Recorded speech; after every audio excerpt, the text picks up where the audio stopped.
Transcatheter aortic valve replacement, or TAVR, is a less invasive catheter-based procedure. It is revolutionizing cardiac care and reducing the need for traditional open-heart surgeries. It's a treatment for aortic valve stenosis. That's when the aortic valve in the heart functions poorly, usually due to calcification, reducing blood flow throughout the body. We don't take out the valve in the patient.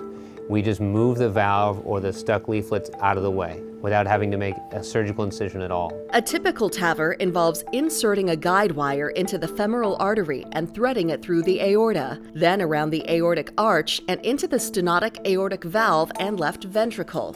A common TAVR procedure involves delivering a new valve with a balloon catheter over that guide wire and into the stenotic valve.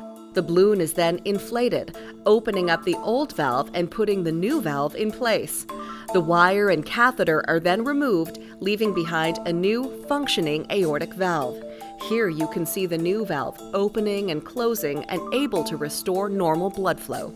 The recovery for those patients, especially those patients that are older, is much faster. Most of our patients stay overnight, and almost everyone goes home within 48 hours. Cardiologists at UC Davis Health were the first in the Sacramento area to offer TAVR.